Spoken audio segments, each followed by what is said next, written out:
Jeez, it's loud here today. Hey, Patty. Welcome back.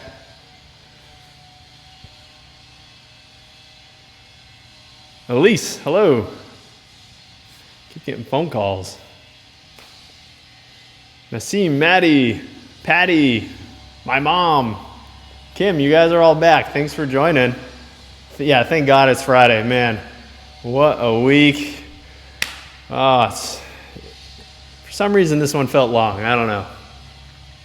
Hope you guys can hear me okay. There's the new Google headquarters in Los Angeles, or their LA-based office, is being literally built that way, like 50 yards. So they have concrete drills and jackhammers and stuff going today.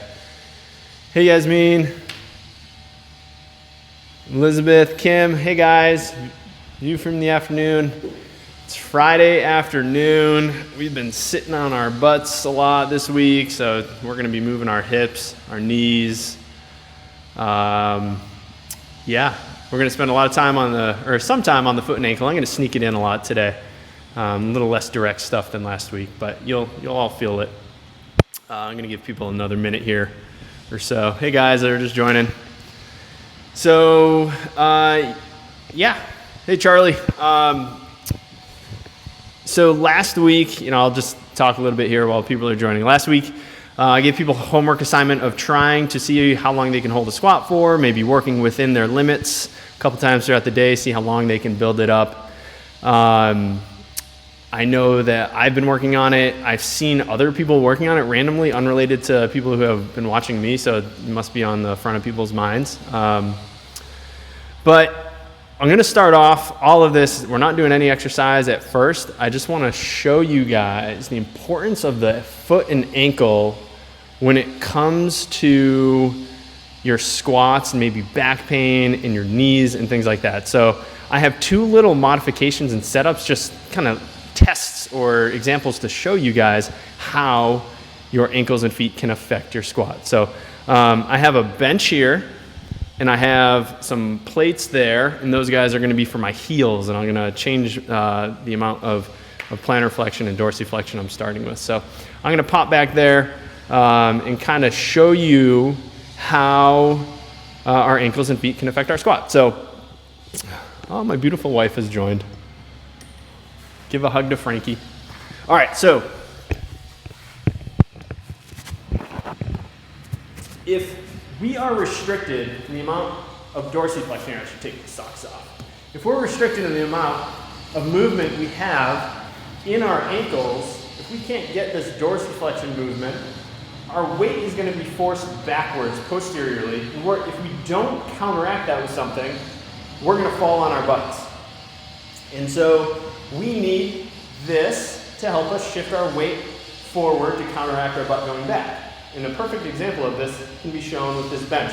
I'm going to put my shins against it, so this isn't going to let me dorsiflex. If I do, I'm going to knock into the bench or knock the bench over.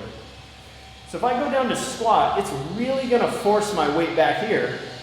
To counteract that, you're going to see my torso have to go really far forward. So to squat down and not fall over, look how much I have to bend, because if I don't, I'm falling back. So I squat down, I really have to flex forward, and that's putting all that strain on my back.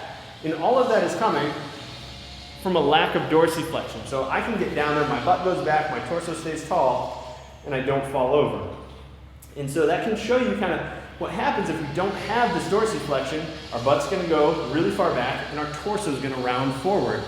If you don't have good mobility in your upper back, you're never going to be able to hold that upright position. And so a lot of you might have been getting down into your squat and feeling like you really had to round forward, and it might be because of the mobility in your ankles. And so therefore we're going to want to stretch and mobilize.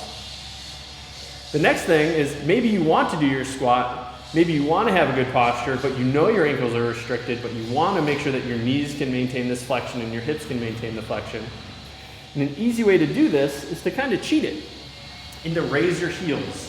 Let's see here. Set this down so maybe you guys can see. Okay. All right, so you're going to raise your heels up. These are about 1 inch, but it allows me to dorsiflex a little bit more. So if you can't dorsiflex naturally, if you lift your heels, you're gonna actually cheat this or find some artificial dorsiflexion. And as you go down, you might find, oh my God, I can keep my torso upright a lot more. And I can still work on my hip, my back, my knees, and gradually over time, as you work on the mobility of your ankles and your feet, you can take these heel raises away and gradually work your way down where you can achieve it without the heel raises. Even my back, you can see, rounds a little bit more versus when I have that heel raise, I can stay up a lot taller.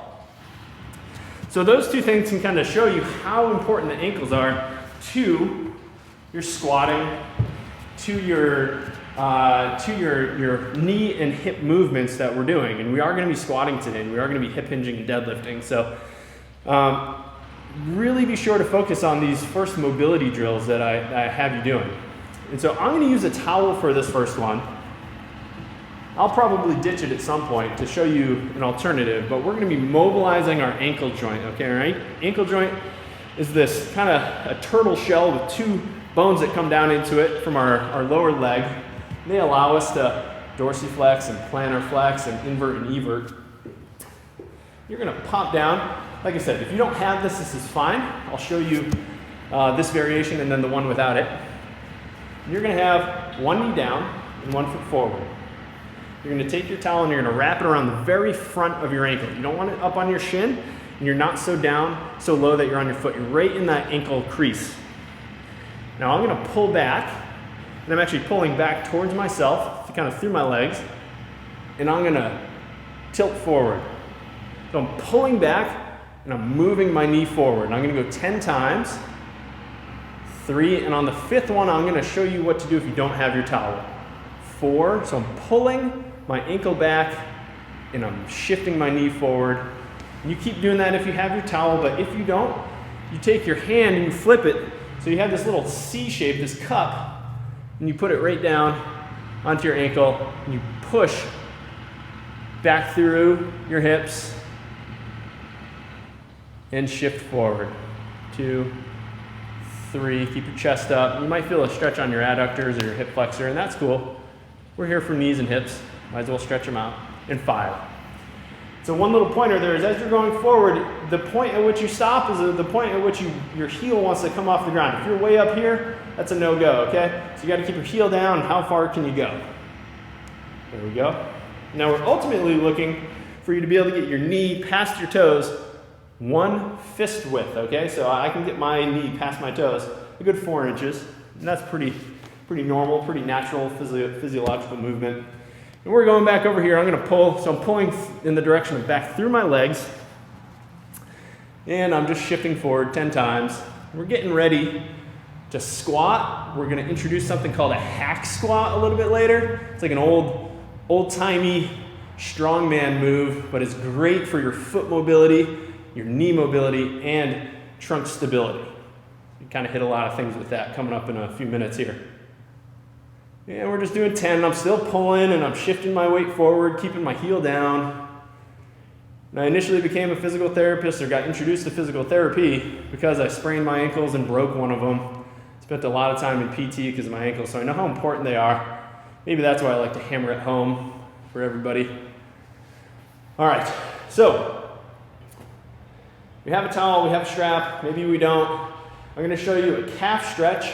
It's really basic, really straightforward. It's also going to get you a great hamstring stretch at the same time, something that we're going to need for our hip hinge a little bit later. And then we're going to put it all together for our feet and our ankles with a variation of a plank. It's not going to be a hard style plank like the other day, which got me sweating pretty good, but it is going to be a plank nonetheless. So you're taking your strap, your towel, whatever it is that's not going to be stretched, you're going to go right on the ball of your foot, okay? And you're just coming up. And you might feel the world's biggest stretch behind your leg, and that's great. It should be anywhere between your calf and your hamstring, because your calf muscles, your gastrocnemius, actually goes past your knee and inserts above it. So that's why you might feel it in what your hamstring is. And your hamstring crosses your knee and actually goes and inserts into the bone underneath your calf muscles. So there's a lot of shared tissue, a lot of shared fascia there. And so we're probably stretching both. You want to make sure you're getting good dorsiflexion. We've got about 5 seconds left. and I'm gonna switch. And if this is too much for you, just go here and come up and down and get what you can get, because your stretch is your stretch. You have a sweet spot for every stretch, just like I have a sweet spot. Like my left side's a little tighter than my right, so I shouldn't push that one. And we're just gonna hang out here for 1 minute, getting our body ready to hip hinge and deadlift and squat and hack squat a little bit later. Those of you who just joined, if you can hear it, there's a bunch of jackhammering and concrete sawing going on right next door, so I'm trying to compete with that. Got about 20 seconds left, just stretching, breathing gently. Stretching should be something you want to do again. It should not be something that you say, oh my God, I couldn't do that again. So you're just hanging out, deep breathing, working on the mobility and flexibility of your tissue. And we're going to go over something a little bit for those of you who struggle with hamstring flexibility, who say, you know, I stretch my hamstrings all the time and I don't get any better. Well, that kind of shows me it's probably not a flexibility issue or a mobility issue. It's probably more of a stability issue, what's going on in your trunk and in your hips. And that might be for a little bit more of a low back day, but we're also going to go over some things that might help you today in a little bit. So we're going to do a plank variation. This might be one of those things that gets you a little bit more calf mobility. So you're going to be actually on your forearms, not a high plank, not on your hands. We're going to save our wrists, but we're going to be down on our forearms. And we're actually going to be doing heel raises while we're in a plank. And so we're putting all this tension into our stomachs, into our quads, and into our butts, so we can maybe gain some mobility elsewhere in our body instead of that neural tension or attention going to our calves. So we're going to be down here in our plank position, and we're just holding it. It's not that hard style plank that I showed you the other day where everything's going all out, but I'm squeezing my butt, I'm squeezing my abs, and my legs are nice and straight. And I'm going to go back into my heels, and I'm going to go back up on my toes. I'm going to go back into my heels and up onto my toes 10 times. And I just want to make sure I am not piking. It is not a pike. You're not going to gain ankle mobility if you pike your butt up. You're going down, and then you go up. 6, and you have 4 more. Really putting pressure into your toes and your ankles. You got 2 more. And last one. And 4. Okay, so that was 10. A little bit of ab work, a little bit of quads, glutes, while stretching out your ankles. So, where is it? Okay, so my favorite and yours, we're moving on to a hip flexor stretch. We focused a lot on the foot and the ankle, which last week I had mentioned can influence the anterior front portion of our knee, that patellar tendon area that a lot of us have been complaining about. Maybe we've been running more, maybe we've been jumping more. If we have limited ankle mobility, I think we showed you at the start how that can affect the different joints up the chain. But it can put a lot of strain on your patellar tendon if your ankles are limited, as well as your back.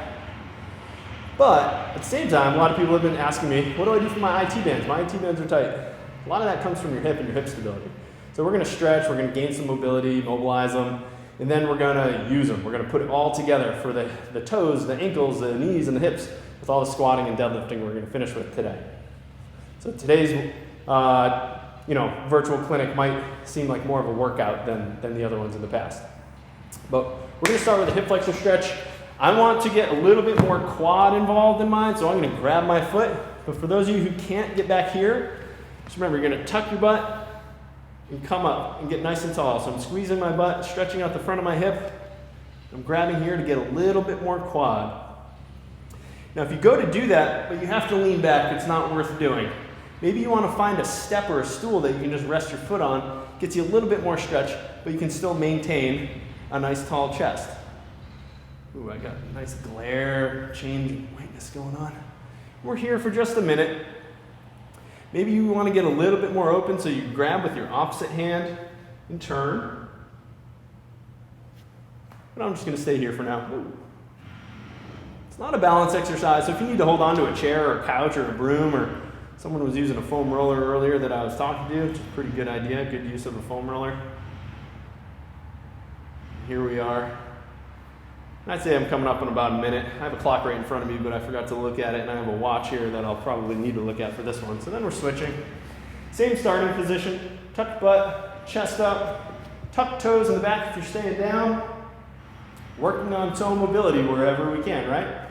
But I'm coming up here because, like I said, I want my quads to get stretched a little bit. For the hack squats that are coming up, we need lots of great quad mobility.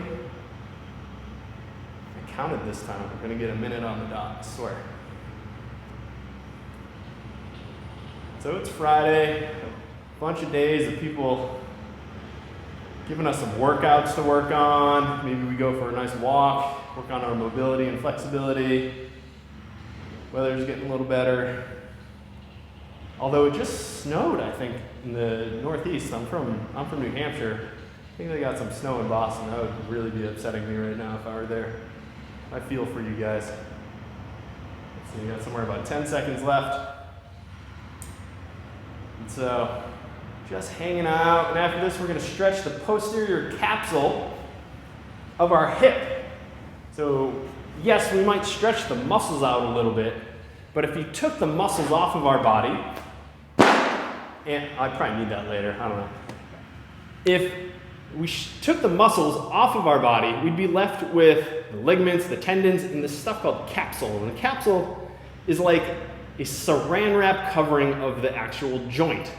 And it can actually get thickened or tightened if we don't explore big ranges of motion and use our joints as much as they're intended to. And so this is going to be a stretch that actually will stretch the posterior capsule of your hip. And it kind of feels like a piriformis stretch or a glute stretch, but you should feel it where like your back pocket is on your pants. And so to do this, you're going to be down on all fours. I'll give you a second to get down there. And so I'm going to be working with my right leg at first to show you guys.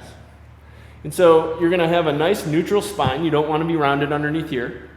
So neutral spine, you're going to bring that right leg forward, and then you're going to actually cross it to the other side of your left knee. From here, I'm going to kind of lean back and then more out to the right. And I'm just going in and out of it. If I don't feel as much stretch as I think I should, I just move my knee closer to my chest.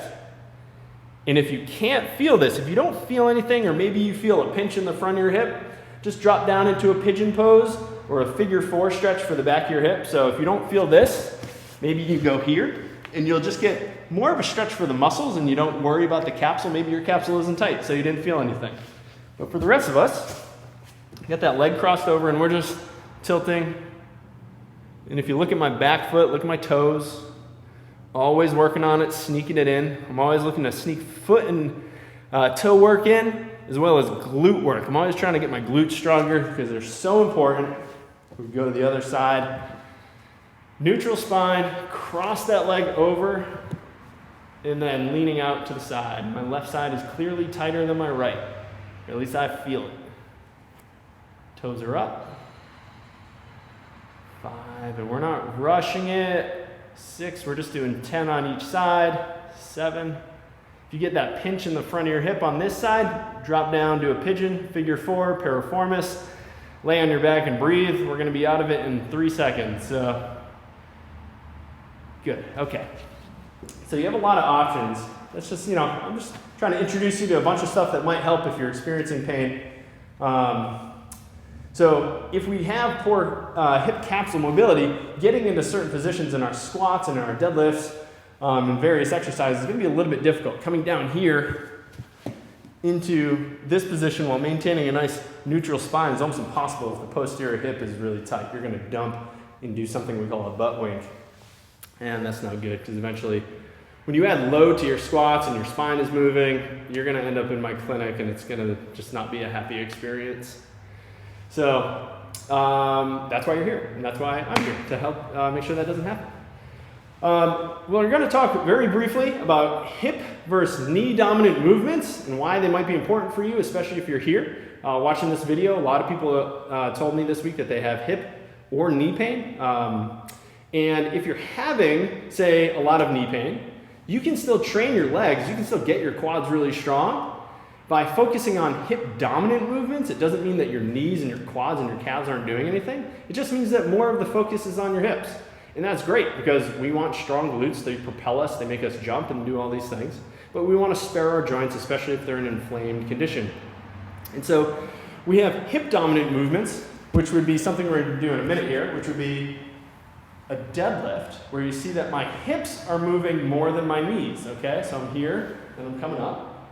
Or we have squats, which make my knees bend more than my hips.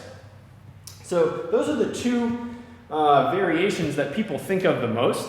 It would be a squat, which is more of a knee or quad dominant movement, or a deadlift, which is more of a hip dominant movement. And there's tons of variations of all those, but we're going to go over the quad dominant movements first. So I'm going to have you stand up nice and tall with your feet at about shoulder to hip width, okay, somewhere in that stance with your feet facing forwards, okay? So we're going to be up here. Oh, I'm going to tilt this up again so you guys can see me. All right, you guys.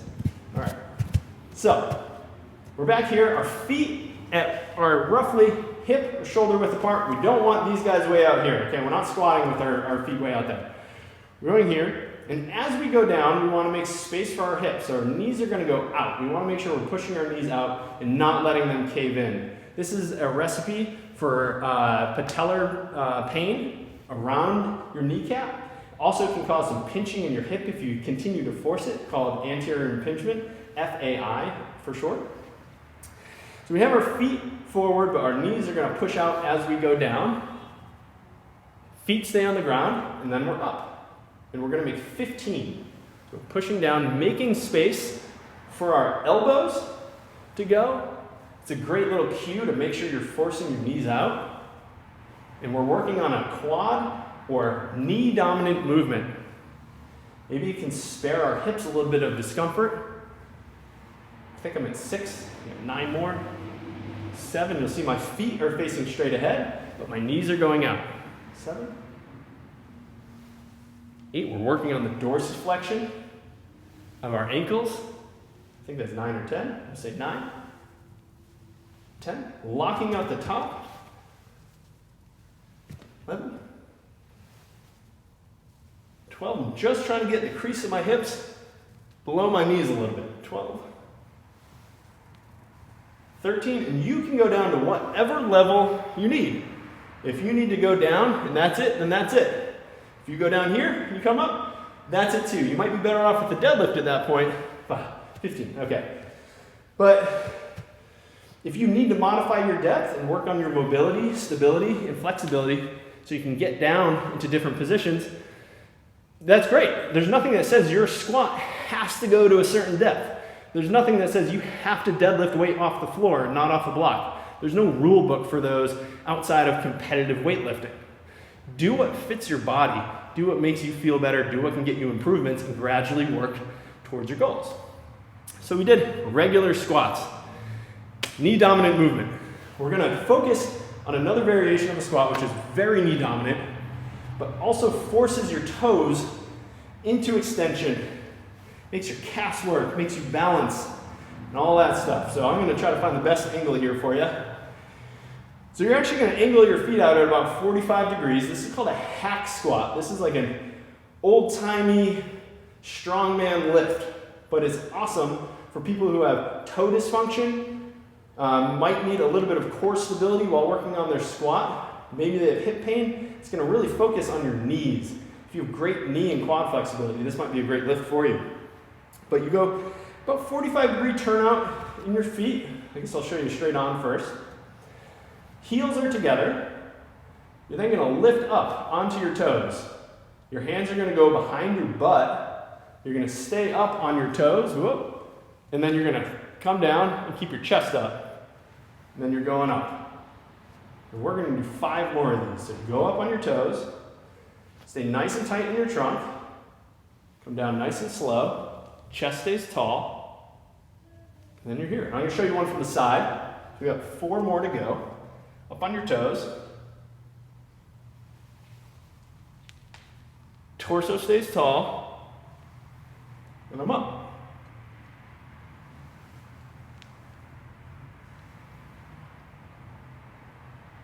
You'll see how much toe extension I need on each foot.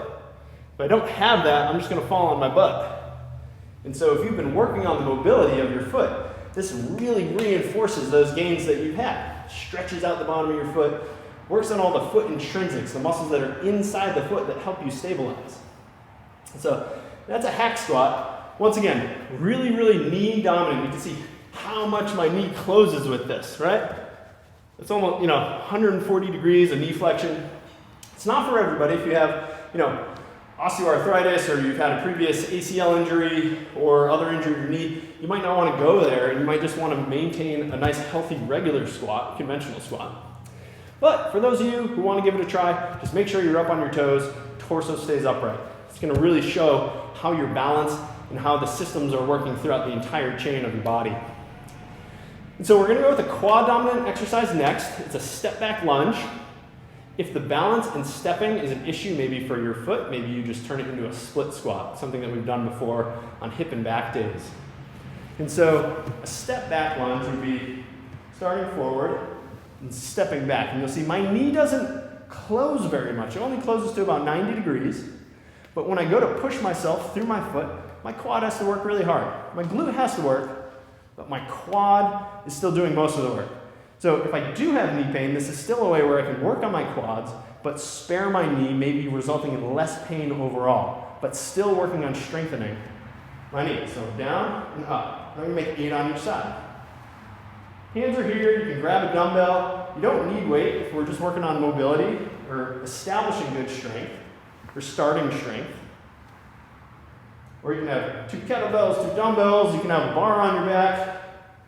And if this is bothering you, maybe you just want to try a split squat, getting a little bit more stretch. Emphasizes taking some of the pressure off the back leg by pressure off the front leg by using your back leg more. But I'm going to stay here. And we're going to do one more, and then switch sides. Torso stays upright.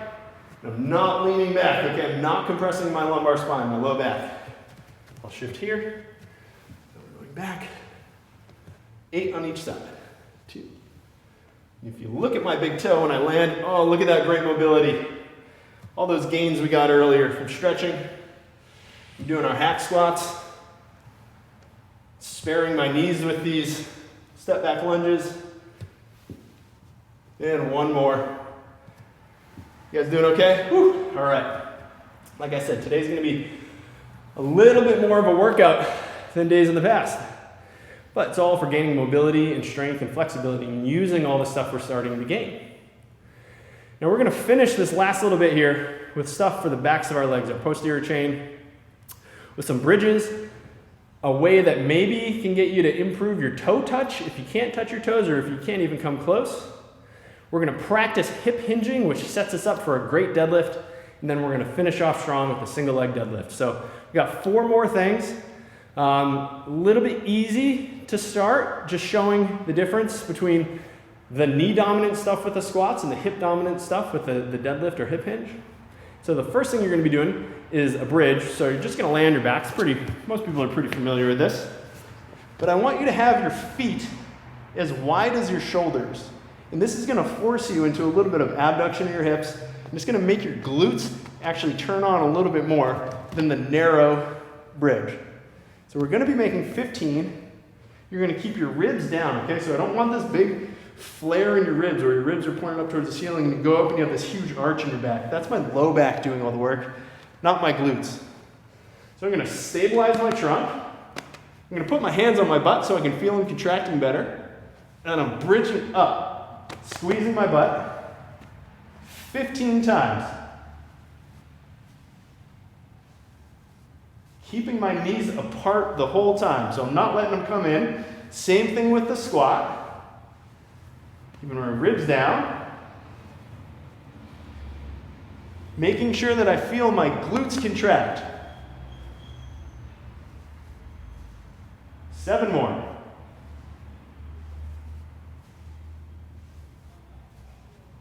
If someone's in the house with you, make sure you stare at them right in the eyes.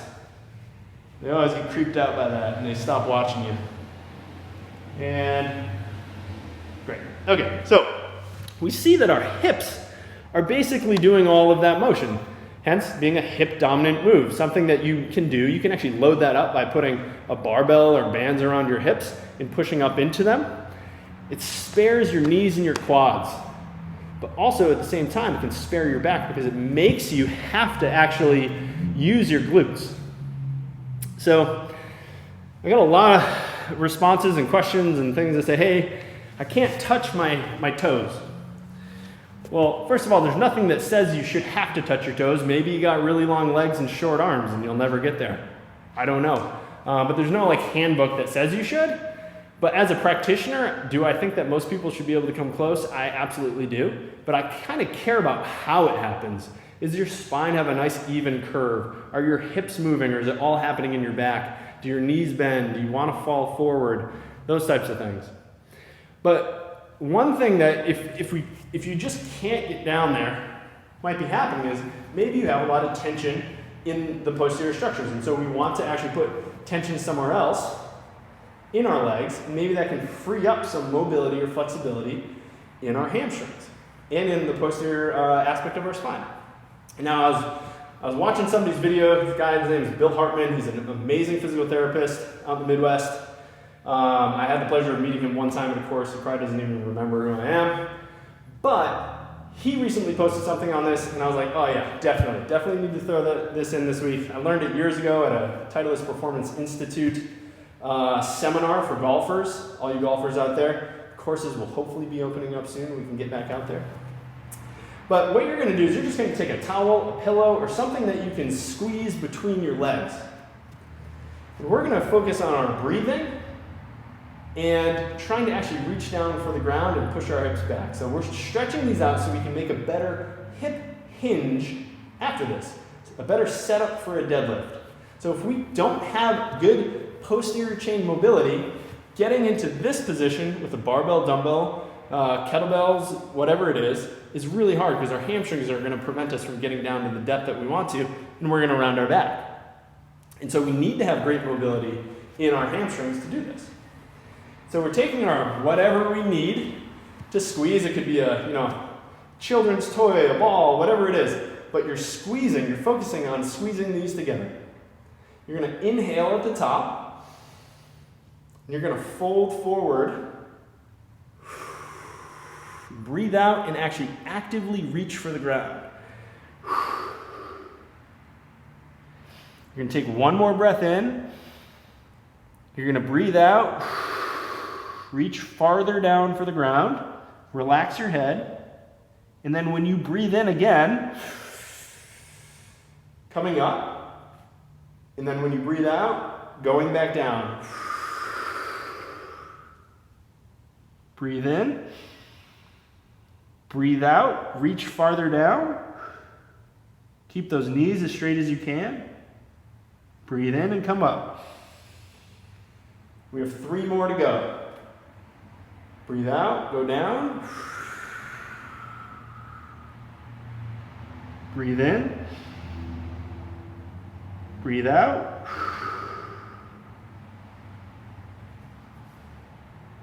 Breathe in.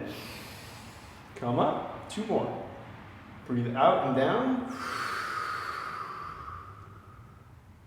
Breathe in. Big breath.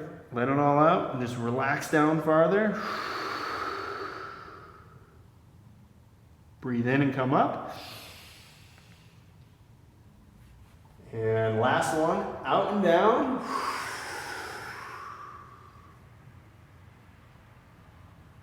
Breathe in. Breathe out. Breathe in and come up. Okay, so as you saw, when I started, I could get my fingertips down. Not a problem. But by the time I finished, I could get my palms down on the ground. Now, it was a little bit of a strain, and that's okay. But you can just see my hamstrings and my posterior chain kind of free up and loosen up a little bit. And that's the intention of that. And now, if you were experiencing any pain or numbness or tingling, that's the time that you're going to stop that. It's not worth it, okay? Clearly, there's something else going on if those are the symptoms you're feeling. You should go see your doctor or talk to your doctor over telemedicine or your physical therapist. So we've worked on the mobility, the flexibility of the posterior chain, and now we want to, once again, hit save on the document. We want to use it. We want to express that length that we've gained in our tissue by using our nervous system, using our musculoskeletal system to put it all together, so we kind of solidify some of those gains with what we're about to do. So we're just doing a simple hip hinge movement. Now I've done it a couple times already. By just being sideways, I'll show you. Actually, I'm going to grab this bench here, and this is going to show you how the hip hinge happens all on my hips. It's not called the knee hinge, it's called the hip hinge. So I'm going to put my shins against this bench, and I can produce a really good hip hinge without having to move my ankles. So I'm coming down, keeping my back straight, going to the point where my back wants to round, but I can still prevent it from happening, and then I come up. If I don't have the bench, push my butt back, and then I come up. We're going to make 3 more. Go. Push your butt back, shins stay vertical, and I squeeze my butt as much as I can at the top, and then I relax it to go down. And I also want to keep a nice straight neck. I'm looking at the camera to see myself, but you should have a nice straight neck. I don't want it craned here. This is bad news, okay? You're going to end up seeing me on Wednesday for neck and shoulders if that's how you're deadlifting. Straight spine, and we'll go 1 more. Great. And you'll see that top posture that I have with my hinge and my deadlift is not here. I'm not creating compression in my spine. I'm not putting extra pressure in my low back. So now, the piece de resistance, single leg deadlifts. We're putting it all together. We're going to need our ankle mobility, our balance, our knee flexibility, our hamstring flexibility and mobility, stability of our trunk, all that stuff with a single leg deadlift. Now, if I had bigger weights, or if I knew you guys had bigger weights at home, I'd actually just move your hip hinge to a weighted deadlift. But this is a great way of challenging all those things too without any weight at home. So feet are going to be hip width apart, and this is hip width, okay? I say hip width in the clinic a lot of times, and people are like, yeah, I got my hip width, and you're like, you know, that's outside your shoulders. You got to like calm down a little bit here. So you got your hip width feet. You're going to shift your weight onto your working leg. In this instance, it's going to be my left leg. I'm going to reach back with a straight right leg, and I'm going to go down. I don't have to touch the floor, and then I'm coming back up. So from the side, I'm dragging my right foot back nice and straight. I go down, and then I'm pushing my butt and my quad to come up. We're going 5 more for 8 on each side.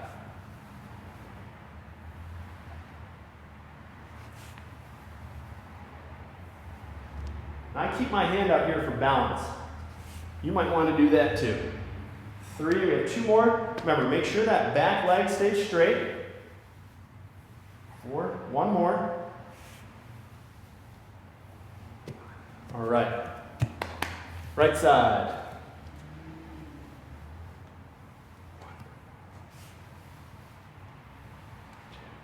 Remember your neck, you don't want to crane your neck.